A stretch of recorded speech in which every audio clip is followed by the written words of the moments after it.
No one saw the exact moment he stopped breathing. In the chaos of the ER, while doctors argued over which patient mattered more, a wounded Navy SEAL began choking in silence, forgotten on a corner stretcher. No one looked, no one listened, except her. The nurse everyone treated as invisible, publicly humiliated minutes earlier by an arrogant doctor, was the only one who noticed the silence was wrong. Her hands, which had trembled under judgment only moments before, suddenly did not tremble at all. What she did in the next few seconds did not look like nursing training. It looked like war instinct. And when the other SEALs arrived and saw what she had done, one of them whispered a question that would change everything. Who the hell was that woman? If this story pulled you in, hit like, subscribe to Silent Scrub Stories, and tell us in the comments who you think she really is, because the truth is coming, and it changes everything. Liberty Cross Trauma Institute sat 3 blocks from the lake, close enough that the wind off Erie cut through the ambulance bay every time the doors opened. Cleveland winters did not forgive weakness, and neither did Dr. Marcus Reed. Marin Ellis had learned that lesson twice already this week. The first time was Monday, when he corrected her dosage calculation in front of 2 residents and called it a rookie mistake, even though her math had been right. The second time was this morning, less than an hour ago, when he pulled her aside in the hallway outside Trauma Bay 3 and told her she looked lost, that she looked like she did not belong in a real hospital, that maybe she should transfer somewhere slower, somewhere easier, somewhere that matched her. She had said nothing. She had learned to say nothing. Her shoulders curved forward when she walked past the nurse's station. Her eyes stayed low, fixed on charts, on floors, on anything that was not a face. When Reed raised his voice near her, her hands trembled, just slightly, just enough for anyone paying attention to notice. No one paid attention. That was the point. What none of them knew was that 6 years ago, those same hands had held pressure on a gunshot wound in the back of a moving vehicle, doing 60 miles an hour through hostile terrain with no lights, no backup, and no room for error. What none of them knew, Clears, was that the woman they called slow, careless, and out of her depth had once carried a call sign that made grown operators go quiet in briefing rooms. Phoenix. No one at Liberty Cross had ever heard that name. No one ever would unless something went very wrong. By 2 o'clock in the afternoon, the ER was already a wall of noise. A pile-up on I-90 had sent 6 patients through the doors in under 20 minutes, and the waiting room, outside trauma, looked more like a battlefield triage tent than a hospital lobby. Reed moved through it like a man performing for an audience, loud, confident, correcting nurses within earshot of anyone who might be watching. Marin worked the far corner where the newest arrival had been wheeled in 15 minutes earlier. He had come through a side transfer, quiet, unlisted, flagged only as a trauma patient from an undisclosed federal referral. No name on the board, just a bed number and a warning to keep questions to a minimum. He was a big man, even lying down, with the kind of stillness that came from training, not weakness. Bruising along his ribs, a shoulder wrapped tight, vitals that looked stable enough for the chart, stable enough that 2 techs had already moved past him twice without a second look. Marin almost moved past him too. Then she heard it. Not a gasp, not a cough. A silence that did not belong in a room with a living man in it. The kind of silence that lived in her memory from another life, one she had spent years trying to forget. She turned back before her mind had even finished the thought, because some part of her had heard that exact silence before, in the back of a truck, in a stairwell in a country she was never allowed to name, and it had never once meant nothing. His lips were changing color. His chest was not moving. No monitor had caught it yet. No alarm had sounded. In the chaos of the pileup, no one else in that room had noticed that a Navy SEAL 2 beds down from the loudest doctor in Cleveland had stopped breathing in complete silence. Marin's hands stopped trembling. Clears. And silent choking is one of the most dangerous medical events precisely because it does not look dramatic. Most people imagine choking as loud and violent, full of coughing and gasping, but a complete airway obstruction is almost the opposite.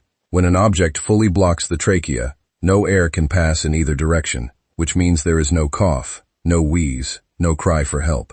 The body goes into a strange, terrifying stillness. Within seconds, a person may instinctively grab at their own throat, a universal and involuntary signal of choking. But if no one is looking at that exact moment, the signal disappears into the noise of a busy room. Within roughly 1 minute without oxygen, the lips and fingertips begin to turn blue or gray.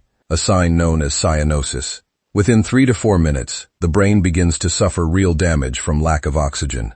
This is why emergency responders describe silence, not noise, as the true emergency. The maneuver used to reverse this was developed by an American thoracic surgeon named Dr. Henry Heimlich in 1974. Before his research, the accepted response to choking was to strike the victim firmly on the back, based on the assumption that impact alone could dislodge an object. Heimlich studied the mechanics of the airway and argued that back blows were often useless and sometimes dangerous, since they could drive an object deeper into the throat instead of clearing it.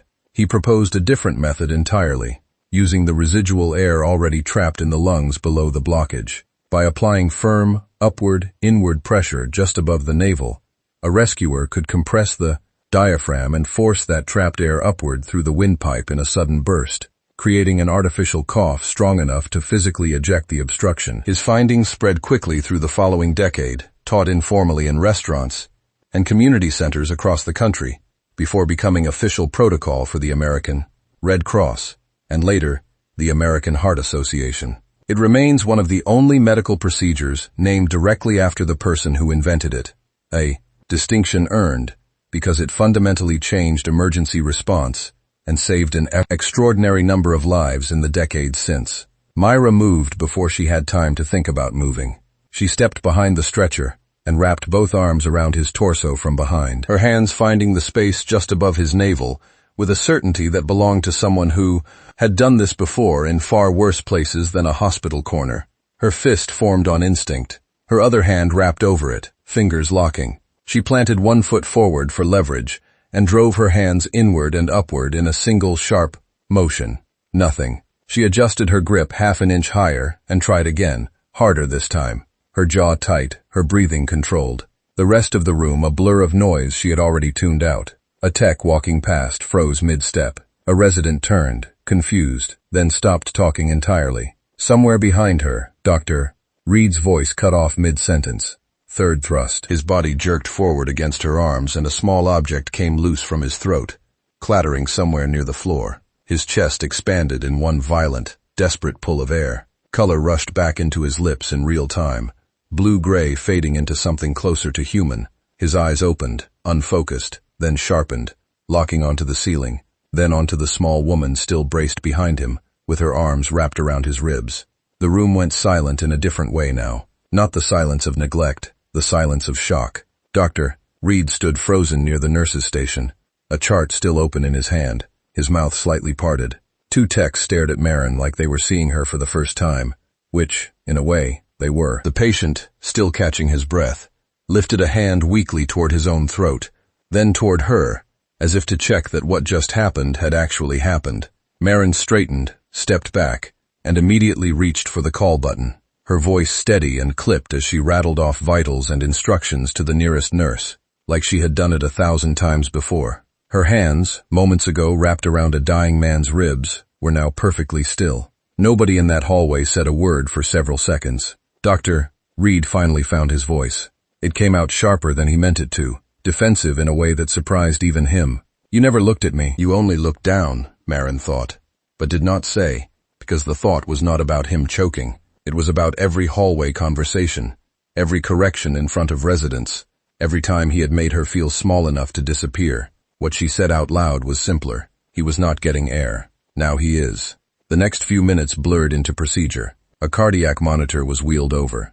A resident finally remembered to call for oxygen support. Someone paged respiratory therapy, 3 minutes too late to matter, though nobody said that part out loud. Marin worked through it all with the same clipped efficiency, checking his pulse, checking his pupils, checking the small dislodged object now sitting in a kidney basin on the counter, a fragment of hard candy he must have been sucking on to keep his mouth from drying out during the ambulance ride.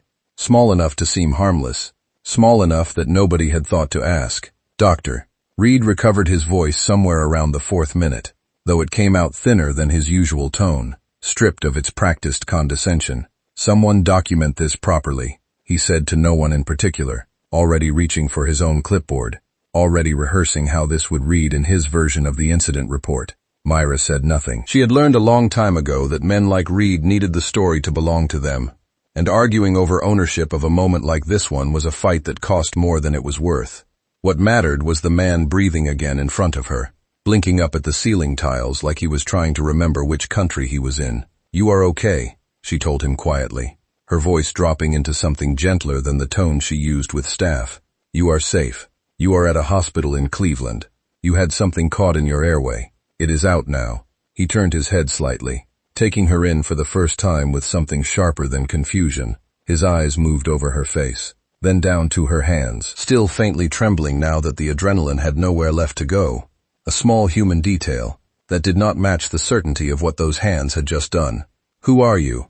he rasped. "Your nurse," she said, already reaching for her stethoscope again. "Let us make sure everything sounds the way it should." He did not push the question further. Not yet, though something in his expression told her he intended to. By the time the immediate crisis passed and the room settled into the low hum of recovery, monitoring, word had already started moving through the department, the way word always did in hospitals, faster than any official channel, quieter than any announcement. Two techs who had watched it happen described it differently to three separate co-workers within the hour, each version slightly more dramatic than the last, though none of them managed to capture the detail that mattered most. It was not that she had known what to do. Plenty of staff at Liberty Cross knew the maneuver. It was the speed, the certainty, the complete absence of the small hesitation that even trained professionals carried in the half-second before committing to force against another human body. She had not looked around for permission. She had not looked around for backup. Her body had simply moved. The way a person moves when their instincts have already decided the answer before their mind finishes the question. Word of what happened in Bed 4 spread through the department in the particular way rumors spread inside hospitals, quietly at first, then all at once. By the time Maureen finished her charting, 3 separate nurses had found excuses to walk past that hallway just to look at her, the way people look at something they cannot quite explain. A younger nurse named Priya, barely 2 years out of school, and still soft enough to say what everyone else was thinking, caught up with her near the supply closet. "That was insane," Priya said, keeping her voice low. "I have done the training on a mannequin 100 times. I have never actually seen anyone do it like that. You did not even look scared." Maureen offered a small, tired smile, the kind she had perfected over 18 months of making herself smaller than she actually was. "Training kicks in," she said. That is all it was.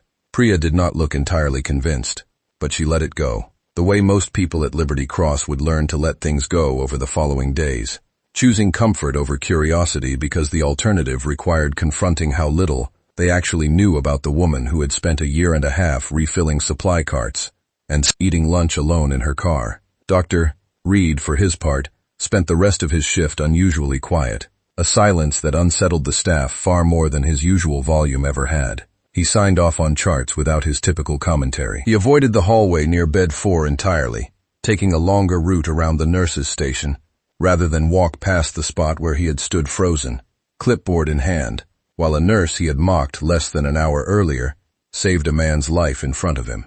It was not guilt exactly. Guilt would have required Reed to believe he had done something wrong, and men like him rarely arrived at that conclusion without considerable outside pressure. What kept him quiet was something closer to confusion, the uncomfortable sensation of a hierarchy he had built his entire identity around suddenly refusing to hold its shape. By the end of the shift, Marin had almost convinced herself the day might simply fade into department gossip and nothing more, the kind of story that got exaggerated at the nurses' station for a week before everyone moved on to the next crisis. She almost believed that walking out to her car in the cold Cleveland evening would be the end of it. She was wrong, and some quiet, watchful part of her, the part that had never fully stopped scanning rooms for exits and threats, even 18 months into civilian life, already suspected as much. Word moved through Liberty Cross faster than any alarm system could. By the time the federal liaison team confirmed a name for the patient, 3 other men in plain, civilian clothes had already walked through the ambulance bay doors like they owned the building, moving with a kind of quiet authority that made hospital security step aside without being asked. The one in front was tall, sunburned despite the Cleveland cold, with a jaw that looked permanently clenched, and eyes that swept the room in a single pass, cataloging exits, staff, and threats before he had said a single word. His name according to the clipped federal paperwork that followed him everywhere, was Bishop. His actual rank was not on that paperwork. He found the room in under a minute. Atlas was sitting upright now, an oxygen line clipped beneath his nose more out of hospital procedure than necessity, arguing quietly with a nurse about whether he was allowed to leave against medical advice. Bishop took one look at him, exhaled something that was almost a laugh, and gripped his uninjured shoulder hard enough to communicate relief without saying the word. "You look like hell," Bishop said. "Feels better than a minute ago," Atlas answered, his voice rough. "Ask her." He nodded toward the hallway, where Marin was updating a chart outside the room, her posture back to its usual curve, shoulders low, eyes on the paper in front of her, as if the last 20 minutes had not happened at all. Bishop turned. He studied her the way operators studied things, without pretending not to.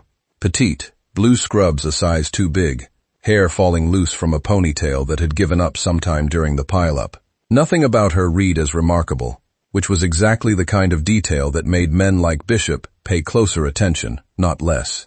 He walked over, positioned himself just inside her field of view, and asked the only question that mattered. "What did you do back there?" Standard response to an obstructed airway, Marin said, not looking up from the chart.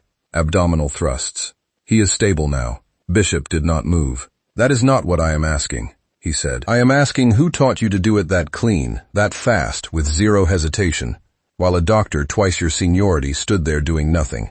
Marin's pen paused for half a second. Only half a second. Then it kept moving. "Nursing school," she said. Bishop almost smiled. "Almost. Those are not a nurse's hands," he said quietly, close enough that only she could hear it. "That is battlefield training. I have seen it exactly twice in my life. Once in a combat hospital in a country I am not allowed to name, and once just now." Marin finally looked up. For one full second, something flickered behind her gray-blue eyes. Something old and careful and controlled. The kind of look that measured a threat before deciding whether it was one. Then it was gone. Clears. Replaced by the same tired, unremarkable exhaustion every nurse on shift wore by hour 8. "I need to finish this chart," she said, and walked away before he could ask anything else. Bishop watched her go, arms crossed, jaw working slowly, already certain of something he had no proof for yet. The two men behind Bishop introduced themselves only by first names, which in Marin's experience meant they had no intention of being remembered at all. One carried a laptop case that looked heavier than laptop cases usually did. The other stood by the door for the entire conversation, and never once sat down, his eyes tracking every person who walked past in the hallway outside. "Federal liaison," the hospital administrator explained to the department at large, though the explanation answered almost nothing, and raised considerably more questions than at large. "Settled. Classified transport. Need-to-know basis." The kind of phrases that made regular staff members lower their voices without quite understanding why. Atlas, once his name was finally used instead of a bed number, turned out to be considerably less intimidating than his file suggested. At least once the oxygen line came off and the color fully returned to his face, he had the dry, exhausted humor of a man who had been through worse than a single bad afternoon, and refused to treat this one as anything special. "I have survived 2 deployments, a helicopter hard landing, and my own team's cooking," he told the nurse, checking his vitals an hour later. "Almost choking on a butterscotch candy in a Cleveland hospital was not on my list of acceptable ways to go." The nurse laughed despite herself. Marin, charting quietly at the counter nearby, allowed herself the smallest flicker of a smile, the first genuine one anyone at Liberty Cross had seen from her in weeks. Bishop caught it. Bishop caught everything. He waited until the room cleared before approaching her again, this time without the sharp edge of interrogation in his voice, replaced instead by something quieter, more deliberate. "I looked at the personnel file the hospital keeps on you," he said. "Standard background check, nothing invasive. Nursing degree from a state school, 2 years at the regional hospital in Ohio, before transferring here, 18 months ago. Clean record, no disciplinary flags, no standout commendations, either, which is interesting on its own, considering what I watched you do yesterday." Marin kept her eyes on the chart in front of her. "Some people are just good under pressure," she said. "Some people are trained to be good under pressure," Bishop corrected gently. "There is a difference, and I have spent my entire career learning to spot it. The way you moved was not adrenaline. Adrenaline makes hands shake, makes people overcorrect, makes even skilled professionals, hesitate for half a second while their brain catches up to what their body is doing. You did not have that half second. You had already decided before your body finished turning around. Marin finally looked up, meeting his eyes directly for the first time since he had walked into the department. "Is there a reason you are building a case against a nurse who saved your friend's life?" she asked, her tone even, carefully controlled. Bishop almost smiled again. "No case," he said. "Just a question I intend to keep asking until I get an honest answer. And for what it is worth, I do not think you are hiding something dangerous. I think you are hiding something you worked very hard to leave behind. I have met enough people like that to recognize the shape of it from across a room." He left it there, respectfully, though the weight of the observation settled over her long after he walked away. A small crack in the careful wall she had spent 6 years building around the woman she used to be. By the following morning, Dr. Gadekar had rebuilt his composure into something resembling authority again, which meant, predictably, that he needed someone smaller to stand on to prove it. He found Marin in the supply room, restocking gauze with the same quiet efficiency she brought to everything, and closed the door behind him with a little more force than necessary. "That stunt yesterday could have killed him," Reed said. "You are not certified for that level of intervention without a physician present. I could have your license reviewed." Marin did not stop stacking supplies. "He was not breathing," she said. "There was no time to find a physician. Clears. There is always time to follow protocol," Reed snapped. "What you did was reckless. It was showing off. And frankly, it embarrassed every actual medical professional standing in that room." This was the version of Reed she knew best. The one who needed an audience of exactly one to feel powerful. The one who confused cruelty for authority because no one at Liberty Cross had ever pushed back hard enough to teach him otherwise. Marin set down the box in her hands, finally turning to face him fully, her expression unreadable. "He is alive," she said simply. That was the job. Reed opened his mouth to respond, but the door behind him opened first. Bishop stood in the frame, arms loose at his sides in a way that somehow read as more dangerous than clenched fists would have. His eyes moving from Reed to Marin, and back again with the unhurried patience of a man who had walked into far worse rooms than a hospital supply closet. "Doctor," Bishop said, voice pleasant, almost friendly, which made it worse. "My understanding is that man in bed 4 is currently breathing because of her, not because of hospital protocol. I would think carefully about which one of those facts you want on record." Reed's jaw tightened. He looked between the federal credentials clipped to Bishop's belt and the quiet, immovable, calm in his posture, and made the same calculation every man like him eventually made when actual authority walked into the room. He straightened his coat, muttered something about following up later, and left without waiting for a response. Bishop waited until the door clicked shut before speaking again. "You did not answer my question yesterday," he said.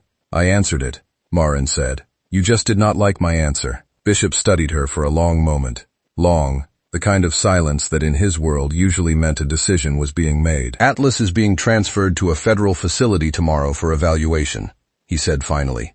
"Standard procedure after an incident like that.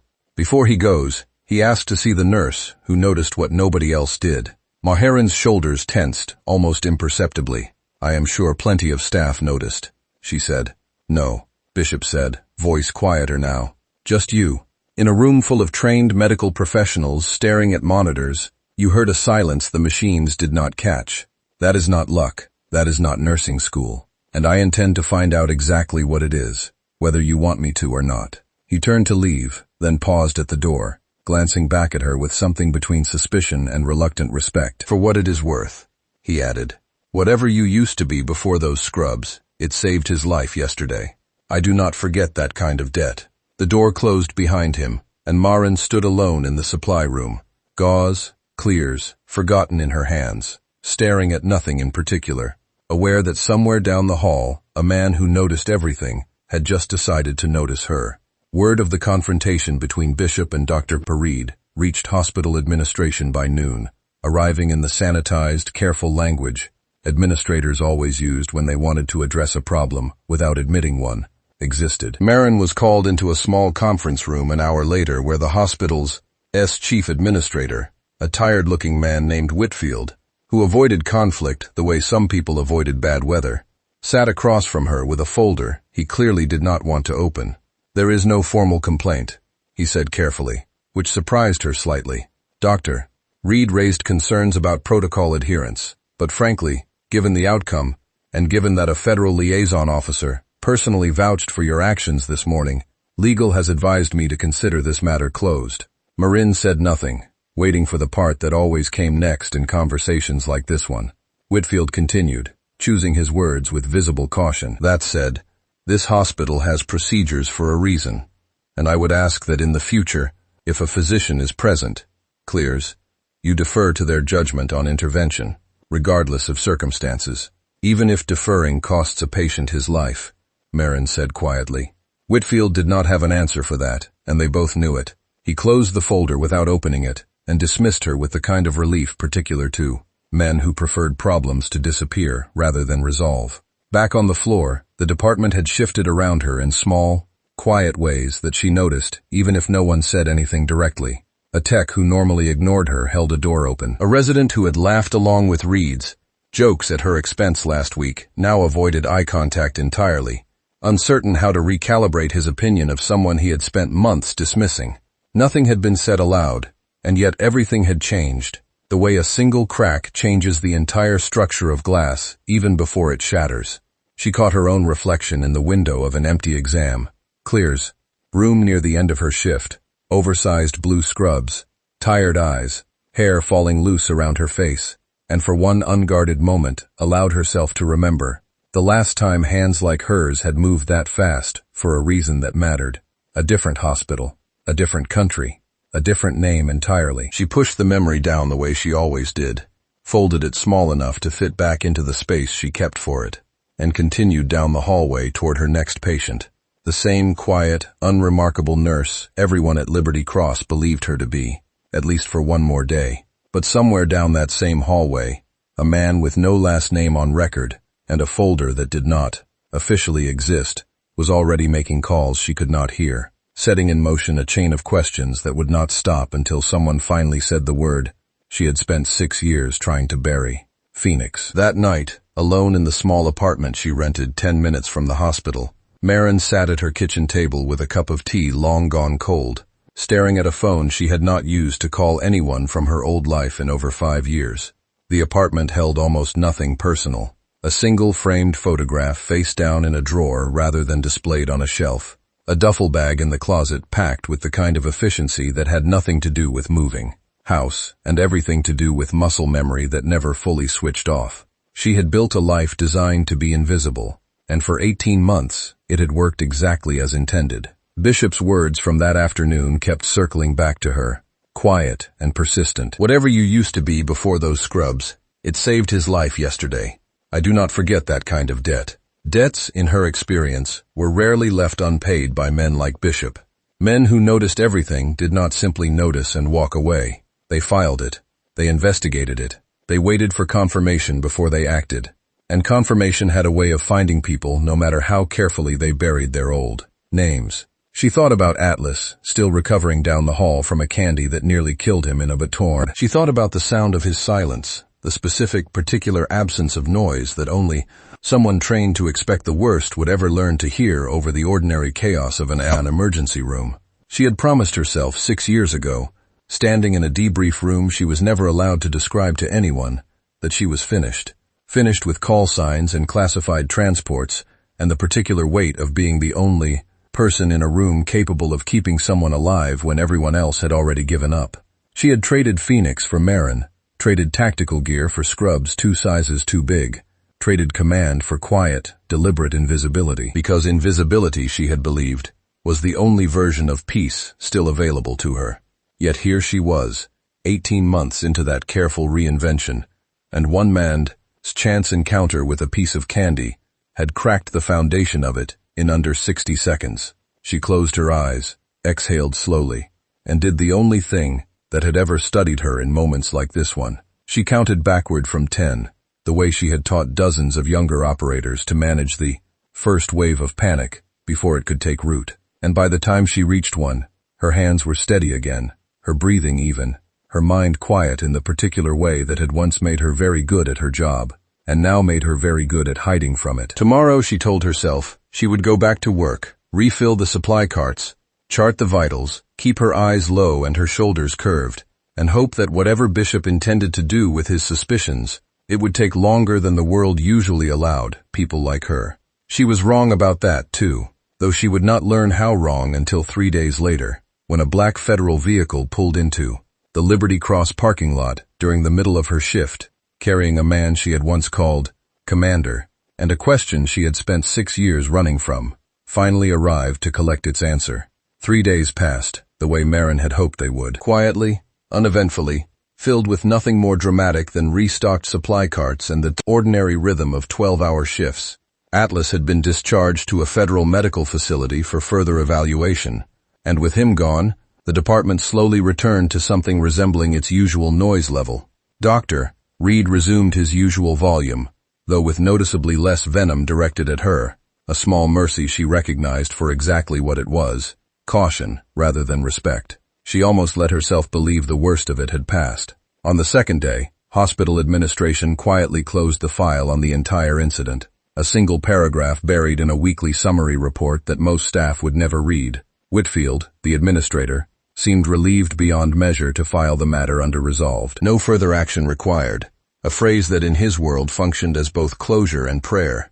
He passed Marin once in the hallway and offered a small, awkward nod, the kind reserved for employees whose competence had become slightly too visible for comfort. Priya, the younger nurse who had approached her that first afternoon, found reasons to work near Marin more often after that, not out of suspicion, but something closer to quiet admiration she did not fully understand yet. "Can I ask you something?" Priya said on the second evening, restocking gauze beside her in companionable silence. "Do you ever think about doing something bigger? Trauma surgery, flight nursing, something with more I do not know, adrenaline?" Marin considered the question longer than it probably deserved. "I think everyone eventually finds the size of life that fits what they can carry," she said finally. "Bigger is not always better. Sometimes it is just louder." Priya did not fully understand the answer, though something in Marin's tone told her not to push further, and the moment passed the way most quiet moments at Liberty Cross eventually did, folded into the next task, the next patient, the next 12-hour shift. By the third evening, Marin had convinced herself the strange interruption to her careful, invisible life had run its course.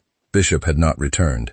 No further questions had surfaced. Atlas's transfer paperwork had processed without incident, at least according to the version of events available to hospital staff, which she reminded herself was rarely the complete version of anything involving federal transport. She should have trusted that instinct more than she did.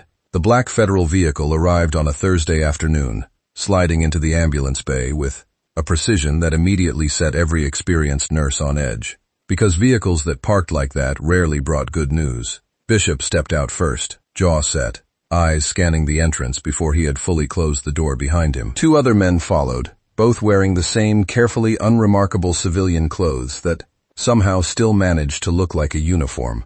Marin spotted them from the nurse's station and felt something cold settle low in her stomach. The particular stillness that came from recognizing a threat before her conscious mind had finished processing it. Bishop walked directly to her, ignoring the charge nurse's attempt to intercept him with the usual visitor protocol. "We have a situation," he said, low enough that only she could hear it. Atlas's evaluation flagged something in his transport file, a discrepancy in Clear's throat, the manifest from 3 days ago. Someone tampered with his classified movement records between the accident site and this hospital. Someone wanted his location scrubbed from federal tracking during the exact window he was choking to death in your ER. Marin's expression did not change, though her mind moved fast, cataloging implications with the same cold efficiency it once reserved for briefings in rooms with no windows. "You think it was deliberate?"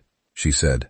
"I think a man carrying operational intelligence relevant to an active investigation nearly died in a random Cleveland emergency room, 48 hours after his transport paperwork went missing from a secure federal system." Bishop said, "I do not believe in coincidences that convenient." He glanced around the department, lowering his voice further as a passing tech moved out of earshot.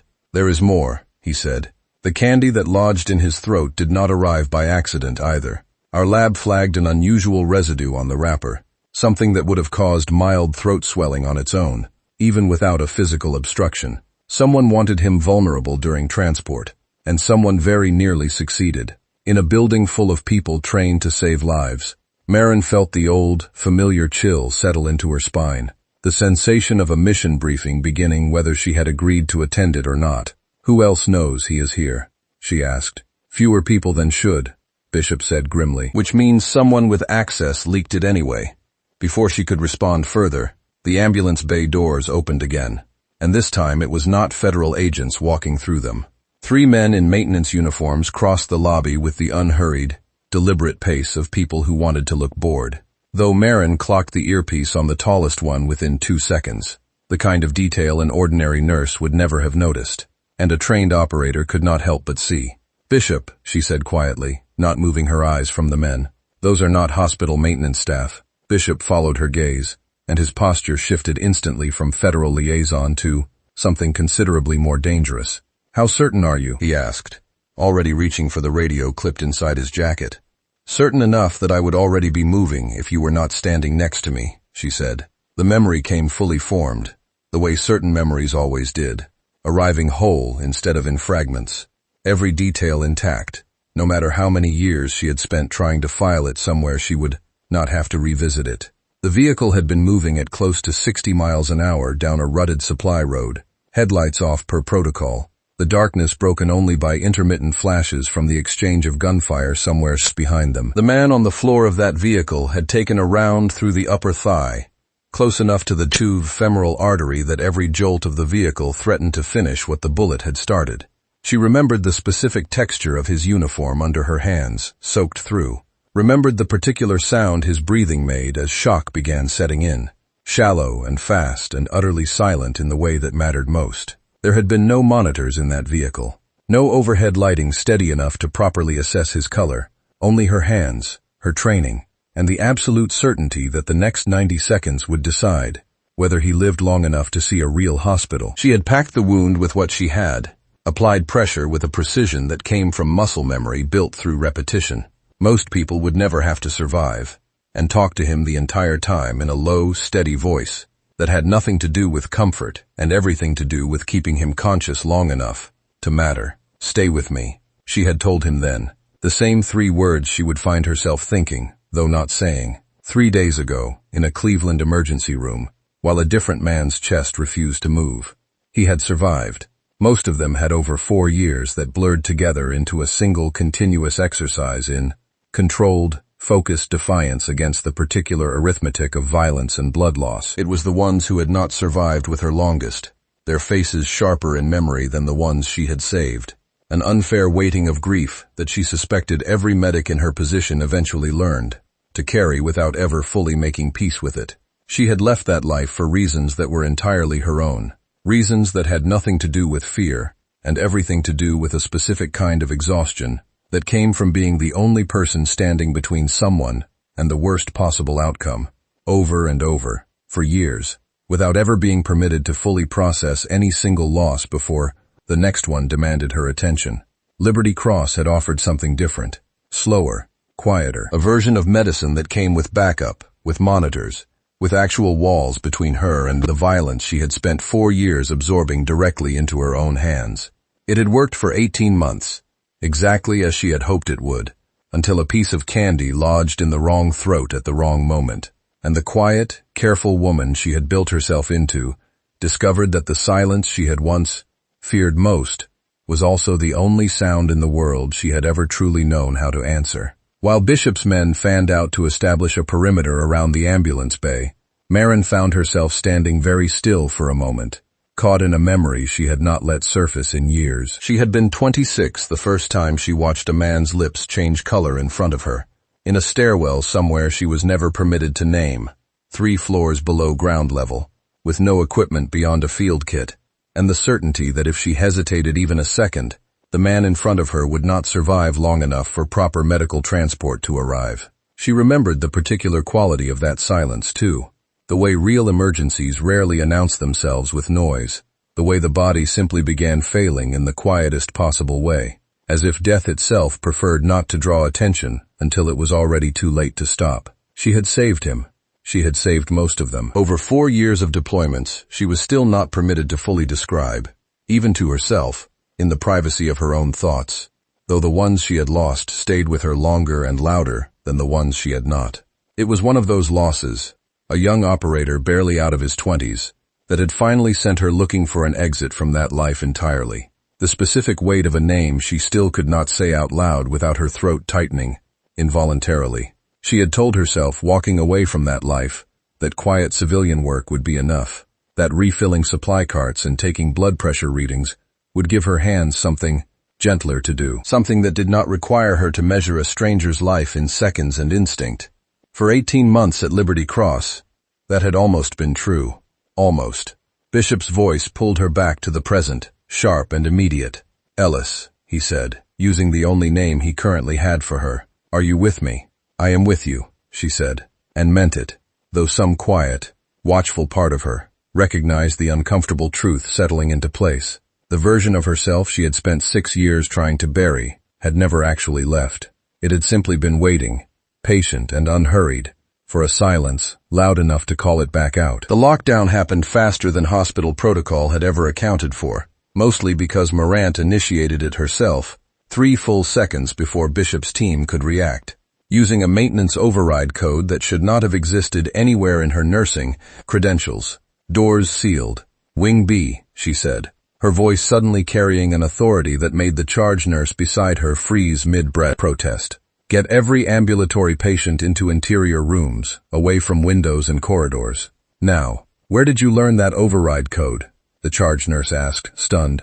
There was no time to answer. The 3 men in maintenance uniforms had already split up, one moving toward the records room where Atlas's discharge paperwork still sat in a locked cabinet, the others fanning toward the pediatric wing, where a visiting senator's grandchild was currently recovering from a routine appendectomy, a detail that had been quietly flagged in the hospital's security briefing that morning and clearly noticed by people who should never have had access to it. Bishop's men moved fast, but hospitals were not built for tactical engagement, full of civilians, fragile equipment, and corridors never designed with cover in mind. It was Marin who called out the correct intercept point, cutting through the confusion with 3 short sentences that made both federal agents look at her twice.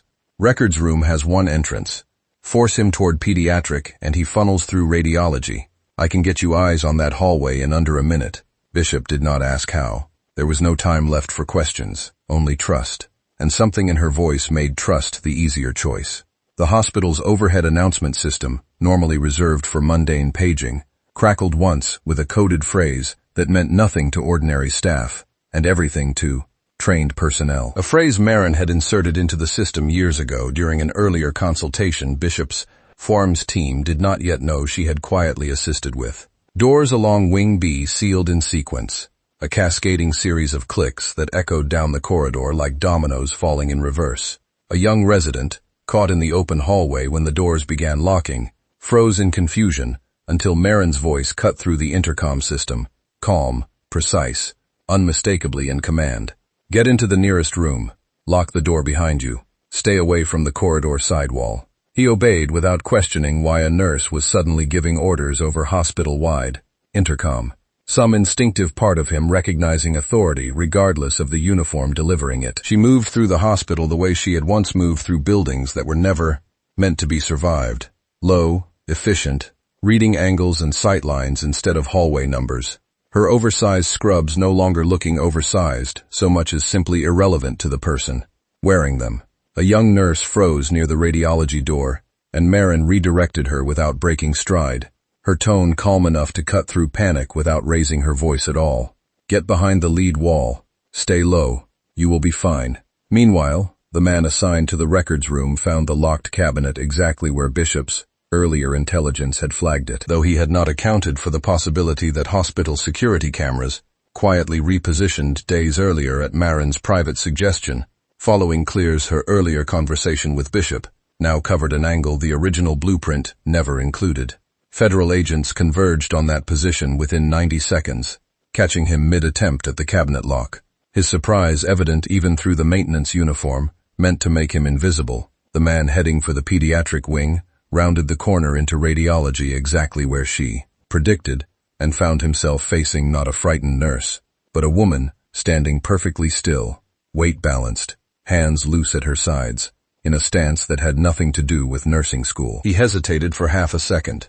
The same half-second that had cost countless men their advantage against operators trained to Exploit exactly that pause. It was enough. She closed the distance before he could reset his grip, using the confined hallway itself as a weapon, redirecting his own forward momentum into the wall hard enough to end the confrontation without a single wasted motion. His shoulder struck the corner of a supply cart hard enough to knock the wind from him. Throat.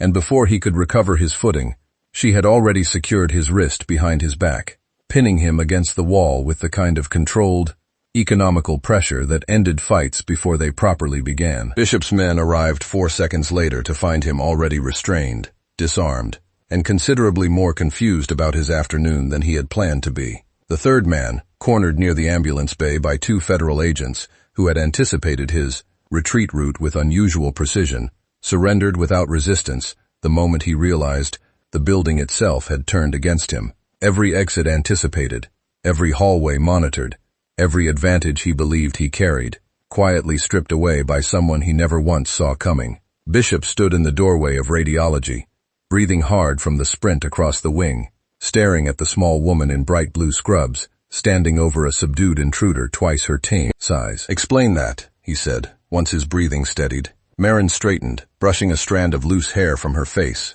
and for the first time since she had transferred to Liberty Cross 18 months ago, did not bother lowering her eyes. "Later," she said. "Get him processed.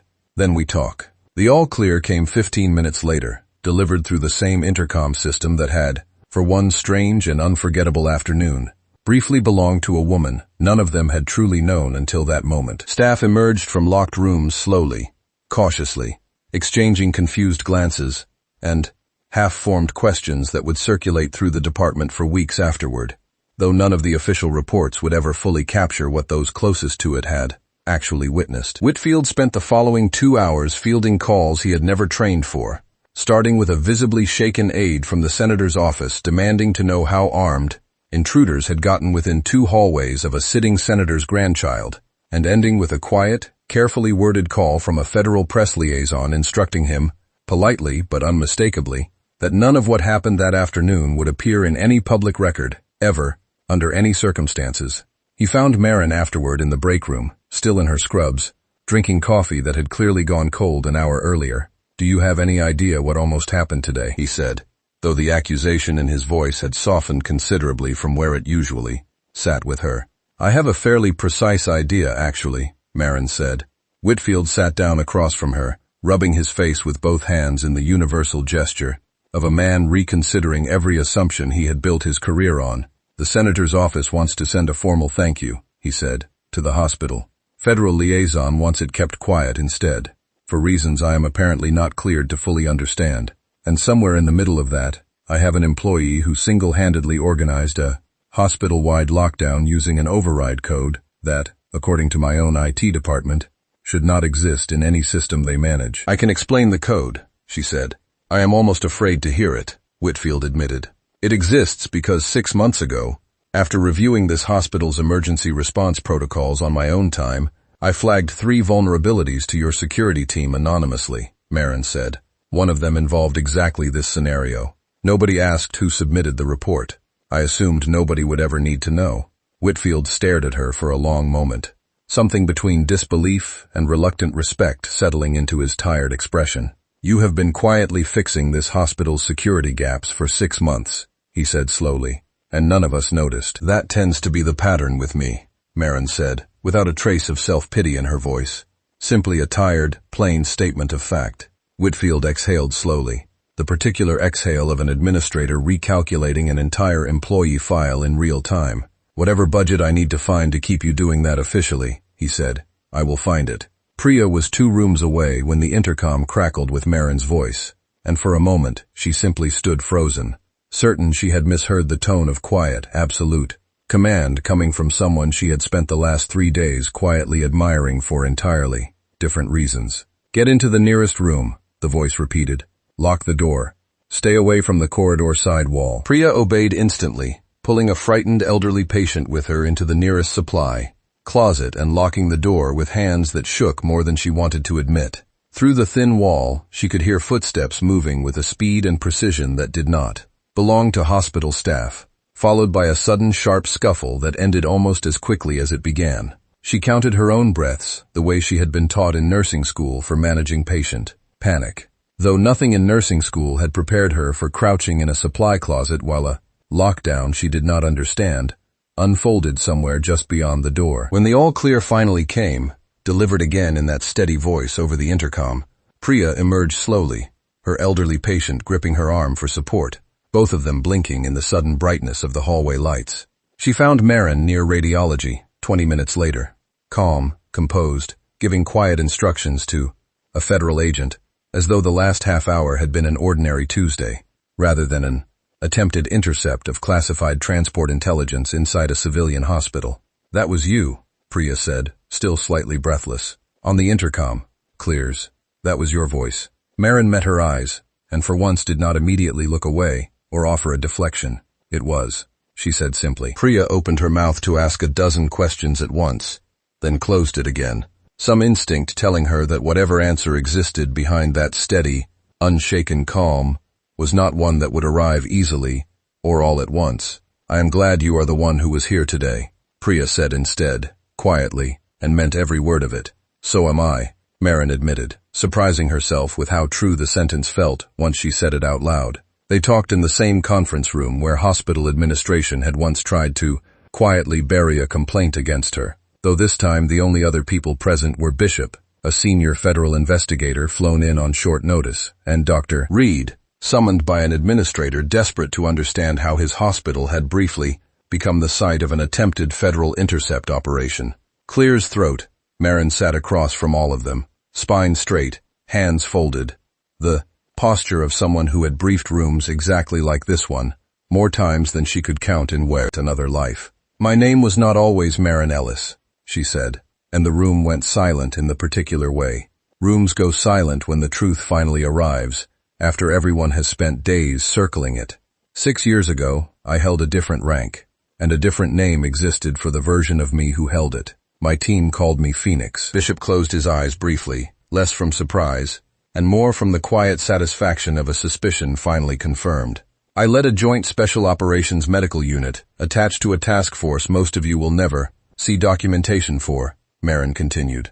"My job was keeping operators alive in conditions no civilian hospital could imagine, often with nothing but what I carried on my back and whatever training my hands remembered under pressure. I left that life 6 years ago for reasons that are mine alone, and I built a quiet one here instead, because quiet was the only kind of peace I believed I still deserved." The federal investigator, a woman named Colonel Draper who had said almost nothing through the entire briefing, leaned forward slightly.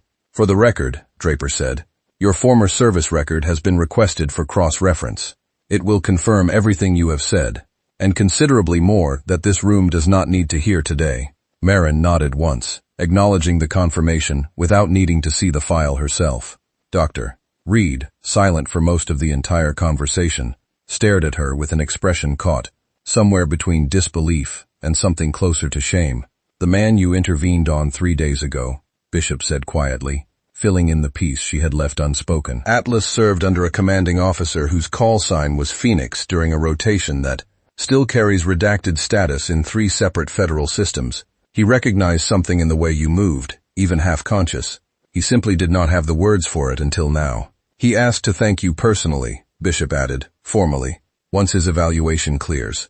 He said very few people alive taught him what silence like that actually meant, and fewer still would recognize it fast enough to matter." Draper cleared her throat, addressing the room with the careful neutrality of someone accustomed to closing files rather than opening new ones. "The men attempting to reach Atlas's records had been tracked to a private contracting firm, with interests in the same operation his intelligence threatened to expose, an investigation that would now proceed considerably faster thanks to the intercept inside Liberty Cross. There is a formal commendation process available to you," Draper said to Marin, "if you want it. Quiet, sealed, but real. Most people in your position take it. I do not need a medal for doing what I would have done regardless," Marin said. "What I need is for this hospital to understand that the people it overlooks are sometimes the exact people keeping it standing." Dr. Reed finally spoke, his voice smaller than the hospital had ever heard it. "I owe you an apology," he said. "Several, actually." Marin studied him for a long moment. The same man who had spent 18 months making her feel small enough to disappear now looked for the first time genuinely uncertain of his own footing. "You do not owe me anything," she said finally. "You owe every nurse you have ever spoken to like that an apology, whether they happen to have a classified past or not. That is the only lesson worth taking from this." Reed had no answer for that. For once, he did not try to find one. Bishop leaned forward slightly, his voice softer than it had been in any of their previous conversations. "I have one more question," he said, "if you are willing to answer it. Why choose this hospital? Clears. Out of every civilian posting available to someone with your discharge classification." Marin considered the question for a long moment before answering. "Because nobody here needed saving in the way I used to define saving," she said. "I needed a place where the stakes were smaller, where I could still use my hands to help people, without the weight of an entire mission depending on whether my hands stayed steady enough. Liberty Cross gave me exactly that, until it did not. And I discovered the weight follows you regardless of how small you try to make the room." Draper made a note on the file in front of her, though her eyes stayed on Marin rather than the paper. "Your former commanding officer's report describes you as the steadiest medic he ever served alongside," Draper said. "His exact words, if you want them, are that Phoenix could keep a man's heart beating through sheer force of refusal to let it stop." Marin's composure held, though something behind her eyes flickered briefly at hearing a version of her old commander's. His voice repeated back to her second hand. "He always did exaggerate for morale," she said quietly. Draper allowed the smallest suggestion of a smile. "He does not exaggerate in classified reports," she said. "Those tend to be the most honest documents in existence, precisely because nobody expects the public to ever read them." Reed, still visibly shaken by the entire revelation, finally found a version of his voice that did not sound entirely hollow. "I built my entire reputation in this department on being the person who never got things wrong," he said, more to the room than to any one person in particular. "I do not think I ever considered what that cost the people around me, who could not afford to be wrong either." Quietly, without anyone noticing the weight of it. "That is the first honest thing you have said since I met you," Marin told him, not unkindly. Reed absorbed that without argument. A small, uncomfortable nod, the closest thing to acknowledgement he seemed able to offer in the moment. In the weeks that followed, Liberty Cross Trauma Institute changed in small, quiet ways that had nothing to do with press releases or federal commendations, most of which were sealed anyway. Reed's public humiliations of junior staff simply stopped, a shift the entire department noticed without anyone needing to explain why. He began arriving earlier, staying later, correcting mistakes in private conversations rather than public ones. A transformation slow enough that no one trusted it fully at first, though it held steady week after week regardless of whether anyone was watching. The hospital administrator quietly implemented new emergency response training, led, at Bishop's specific recommendation, by a nurse whose full credentials remained classified, but whose competence no longer needed federal paperwork to prove itself. Staff signed up in numbers that surprised even Whitfield, drawn less by curiosity about her past, and more by a simple, practical hunger to learn what she clearly already knew. Marin was offered a full return to active operational status, a formal reinstatement of the rank and name she had left behind 6 years earlier. Draper delivered the offer personally, in the same conference room, with the same careful neutrality she brought to everything. "The unit would have you back tomorrow," Draper said, "full rank restored. Most people do not get that kind of second chance." Marin considered it for exactly as long as courtesy required, and no longer. "I already have the life I chose," she said. "It just took the right silence to remind me why." She declined, gently but firmly, choosing instead to remain exactly where she was, in scrubs a size too big, in a hospital that finally understood what it had been underestimating for 18 months.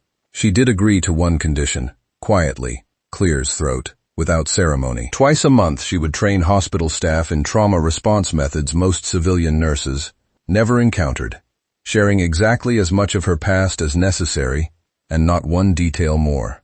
Priya was the first to sign up for that training, arriving early on the first session, with a notebook already half filled with questions. "I knew there was more to you than supply carts," Priya said, grinning. "There is more to everyone than what people assume walking past them," Marin answered. "Priers. That is usually the whole problem." Atlas visited once more before his transfer cleared, finding her alone, in the same supply room where Reed had once accused her of showing off. "Command suits you better than scrubs," he said, extending his hand. Marin shook it, something almost like a real smile crossing her face. She was never hiding weakness, she told him. She was hiding command. There is a difference, and it took the right silence to finally prove it. Atlas nodded once, the kind of nod exchanged between people who understood exactly what that sentence cost her to say out loud. For what it is worth, he added at the door. Bishop already told the team, nobody underestimates a Cleveland ER again, not on our watch. Marin laughed, a real one this time, the sound surprising even her. Tell Bishop I said thank you for noticing what everyone else missed, she said. It has been a long time since anyone bothered to look that closely. He walked out into a Cleveland afternoon that finally, quietly, belonged to her again, leaving behind a hospital that had learned, in the space of one impossible week, that the quietest person in the room is sometimes the only one paying attention. The first official training session drew more staff than the conference room could comfortably hold, nurses and residents alike crowding along the back wall, notebooks balanced on knees, a few off-duty staff having come in on their own time simply to watch. Marin stood at the front of the room in her usual oversized scrubs, though something in her posture had shifted permanently since that Thursday afternoon. Straighter now, steadier, a woman who no longer needed to fold herself smaller to fit expectations that had never actually served her. The technique you are about to learn takes less than a minute to perform correctly, she told the room, and it will feel far too simple for how much it actually matters. That gap between how simple it looks and how much it saves is exactly why most people hesitate when it counts. Hesitation is the only real enemy in a moment like this. She walked them through it slowly, deliberately, breaking the motion into pieces small enough for even the newest resident to absorb without panic clouding the details. Recognize the signs. Position your hands correctly. Commit fully to the motion once you decide to act, because a hesitant thrust helps no one, and a committed one, executed even imperfectly, has saved more lives than any hospital could ever properly count. Priya, sitting in the front row, raised her hand. Does it get easier? She asked. Deciding to move that fast without waiting for someone else to confirm it is the right call. Marin considered the question with the same care she gave every question that actually mattered. It does not get easier, she said honestly. You simply learn to trust that the decision was already the right one the moment you notice something everyone else missed. The training is not really about your hands. It is about teaching yourself to trust what your hands already know how to do. The room absorbed that in the particular quiet way rooms absorb something true. And for the length of that training session, Liberty Cross Trauma Institute became exactly what Marin had once hoped. A place where the quietest person in the room was finally the one everyone had learned to listen to. Dr. Reed attended that first session too, standing quietly near the back rather than at his usual position near the front of any room he entered. He said nothing during the training itself, though he stayed after most of the staff had filtered out, watching Marin pack away the training materials with the same quiet efficiency she brought to everything. I used to think competence needed an audience to matter, he said finally, not quite meeting her eyes. Watching you these past few weeks, I am starting to understand it usually works better without one. That is closer to the truth than most people ever get, Marin said, folding the last training manual into her bag. Reed nodded, lingering a moment longer, then left without needing to say anything further. The kind of silence between them now that no longer required translation. 2 months later, on a quiet Sunday morning she would normally have spent asleep after a night shift, Marin drove 3 hours to a small military cemetery she had visited exactly once before, 6 years earlier, on the day she had made the decision to leave her old life behind entirely. The headstone belonged to the young operator, whose loss had finally broken something loose in her, the one whose name still caught in her throat even now, years and an entire lifetime later. She stood in front of it for a long while, saying nothing out loud, though the silence itself felt different this time than it had on her last visit. Lighter somehow, less like punishment and more like a debt finally repaid in full. I did not run from what happened to you, she said quietly, the words feeling strange after so many years of refusing to say them at all. I ran from what I thought I deserved after it. There is a difference, and it took a long time and a stranger's silence in an ER for me to finally understand which one was true. She stayed another few minutes, then walked back to her car, steadier than she had arrived. The particular kind of steady that only comes after finally setting down a weight carried too long and too quietly to notice how heavy it had become. Back at Liberty Cross the following week, the department had settled into a new rhythm that no longer required her to disappear into it. Dr. Reed, true to the slow, uneven pace of real change, had begun mentoring two of the youngest residents rather than humiliating them, a shift small enough to go unnoticed by anyone who had not witnessed his old behavior firsthand, and significant enough that Priya mentioned it twice in the same week with something like cautious hope. Bishop returned once more before his team's involvement in the case officially closed, finding Marin at the end of a shift, tired in the ordinary way, rather than the guarded way she used to carry exhaustion. The investigation traced back 3 layers deep, he told her. Your intervention did not just save Atlas. It gave us the threat that unraveled an operation that had been quietly bleeding classified intelligence for over a year. That matters more than most people in this hospital will ever know. It mattered enough that a man got to keep breathing, Marin said. That is usually where I stop counting. Bishop studied her for a moment, something unreadable passing behind his eyes. For what it is worth, he said, the offer to return stays open. Not today, not this year, maybe never. But it stays open, because people like you do not really retire. You just choose quieter battlefields. Marin considered the hospital around her, the fluorescent lights, the tired nurses at the station, the particular clears, exhausted dignity of a building that spent every single day quietly keeping people alive, without ever asking for recognition. I already found mine, she said. It just took the right kind of silence to remind me I was standing in it the whole time. Bishop nodded slowly, studying her for a moment longer, as though committing the picture in front of him to memory on purpose. A woman standing in fluorescent hospital light, unremarkable scrubs, steady hands, the closest thing to genuine peace he had witnessed in someone who once carried her particular weight. For what it is worth, he added, before turning toward the doors. Atlas asked me to tell you something if I ever saw you again. He said the strangest part of nearly dying was not the fear of it. It was realizing right Clear's throat, before everything went dark, that some quiet part of him already trusted the room to save him, even before he knew who was in it. Marin felt something settle in her chest at that, warm and unexpected. The particular ache of being recognized for exactly what she had spent 6 years trying to hide. Tell him I am glad his instincts were right, she said quietly. Bishop nodded once more, the closest thing to a farewell either of them needed, and walked out. Through the same ambulance bay doors that had once brought chaos into her carefully rebuilt life, leaving behind a woman finally fully at peace with both names she had ever carried. The end.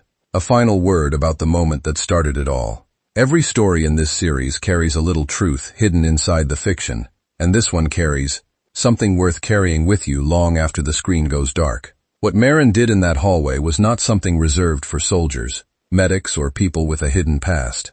It is one of the simplest, most learnable skills a human being can carry, and it belongs to anyone willing to spend 5 minutes learning it. Choking is quiet. That is the part most people never expect until they see it themselves. There is no dramatic gasping, no scene from a movie. There is only stillness, a hand moving instinctively toward the throat, a face slowly losing its color, and a room full of people who have no idea anything is wrong at all. That silence is the entire emergency. And it is exactly why so many people go untreated for those first critical seconds, the seconds that matter most. The maneuver itself asks so little of you. Stand behind the person. Clears. Wrap your arms around them. Make a fist just above the navel. Grab that fist with your other hand. Pull sharply inward and upward, again and again, without hesitation, until the object clears, or help arrives. It takes less time to perform than it took to read this paragraph, and it has saved more lives across dinner tables, playgrounds, and kitchens than almost any other single piece of knowledge an ordinary person can carry. You do not need a military background to save someone's life this way. You do not need years of training, a call sign, or a hidden past.